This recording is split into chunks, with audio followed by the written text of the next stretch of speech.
Our newest look of the A's ballpark coming here at the site of the Tropicana. The team releasing new documents of the soon-to-be Sydney Opera House of baseball.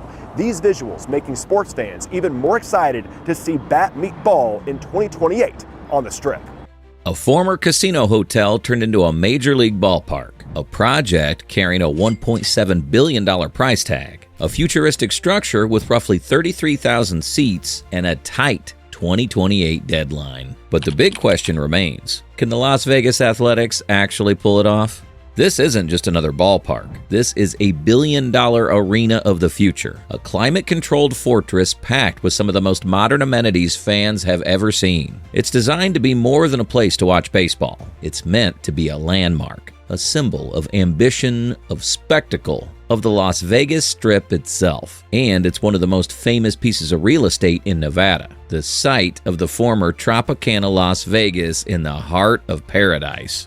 On March 6, 2025, the Athletics revealed updated renderings of their proposed ballpark. These images gave fans a clearer vision of the team's future home. Bullpens stacked together in left field, tighter foul territory to bring fans closer to the action, and sleek architectural lines meant to stand out even on the Strip. But to understand how we got here, we need to rewind.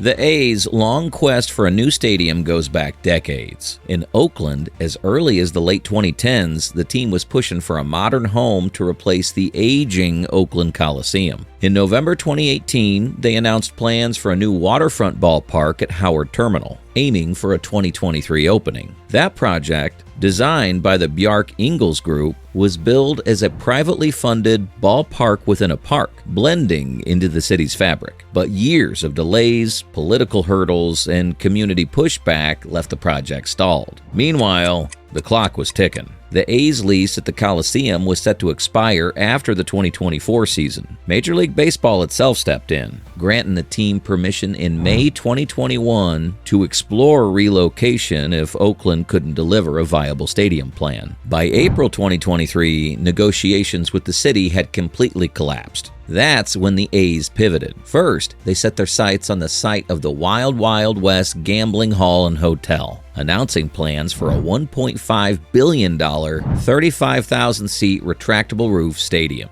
But almost as quickly as that proposal surfaced, it shifted. Just days later, the A's revealed a new plan: demolish the Tropicana and build a 30,000-seat ballpark on its iconic site. Alongside it would come a brand new hotel and casino, about 1,500 rooms, pairing the ballpark with Las Vegas-style hospitality. The new stadium would come with a similar $1.5 billion price tag, though recent estimates push that number closer to $1.7 billion. Why the sudden change? While no official explanation was given, it seemed strategic. The Tropicana site offered prime Strip frontage, better integration with Las Vegas's entertainment core, and a chance to tie baseball directly into the city's tourism economy. And so, the A's future began to crystallize in the desert. If completed, the stadium would give the franchise something it hasn't had in generations: a purpose-built ballpark of its own, not shared with another professional team. The last time that happened was back in the early 1900s at Shibe Park in Philadelphia. By June 2025, the A's had a ceremonial groundbreaking at the site, though it was largely symbolic as demolition and real construction were still pending.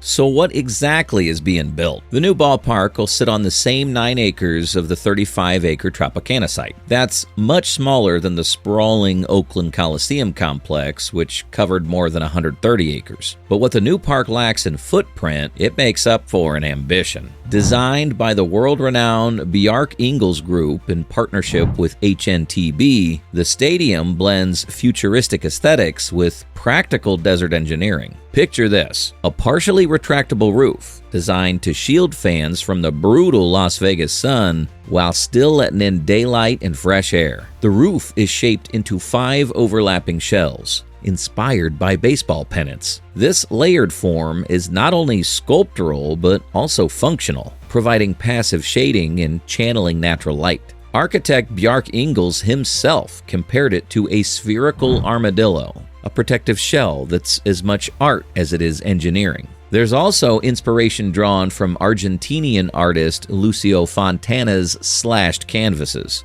influencing the bold, overlapping roof design. On the outfield side, a massive cable net glass wall will face the strip. It's planned to be among the largest of its kind in the world, offering sweeping views of Las Vegas Boulevard and landmarks like the New York hotel skyline. The glass will filter direct sunlight while still bathing the ballpark in natural light. The roof also opens up on the northern side, framing the strip and allowing airflow without letting the desert heat overwhelm fans. Inside, the seating bowl is split into upper and lower decks, with around 33,000 total seats, making it the smallest ballpark in Major League Baseball, but intentionally so. Inspired by classics like Fenway Park and Wrigley Field, the design emphasizes intimacy. Expect the smallest foul territory in MLB and some of the closest seats to home plate in the league. The game day experience will be powered by technology too. A planned 18,000 square foot video board, expected to be the largest in baseball, will anchor the fan experience. Multiple concourses, lounge areas, and premium suites will weave together entertainment and comfort, ensuring the ballpark feels like both an arena and a resort. Players won't be left out either.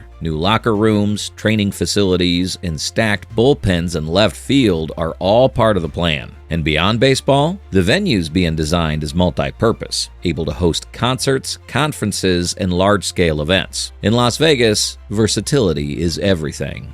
While details of the connected hotel and casino are still emerging, the combination aims to turn the stadium into an anchor attraction, a place where baseball, tourism, and hospitality converge. Supporting infrastructure includes a planned 2,500 parking spaces, along with a multi-acre plaza for fan gatherings and events. The team is coordinating with Clark County and Nevada's Department of Transportation on traffic solutions and public transit expansions. Express bus services, similar to those serving Allegiant Stadium and T-Mobile Arena, are expected to be part of the plan.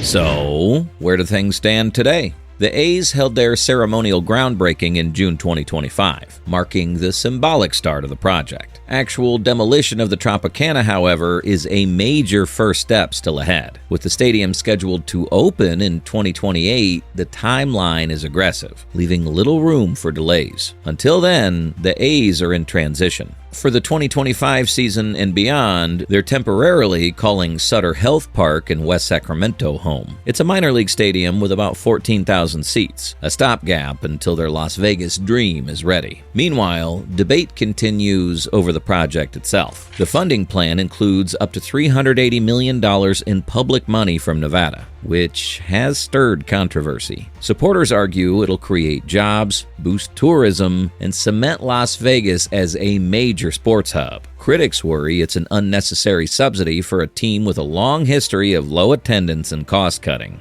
And then there's the big question. Can it all be finished on time? Stadium megaprojects are notoriously complex, and delays are common. Add in Las Vegas's unforgiving climate, tight construction window, and high expectations, and the challenge is enormous. But if the A's succeed, the payoff could be historic. By 2028, fans could walk into one of the most technologically advanced, visually striking ballparks ever built. A ballpark that reflects both the tradition of baseball and the spectacle of Las Vegas. The only question is, will this $1.7 billion gamble pay off? Or will it go down as another ambitious dream that never quite lived up to the hype?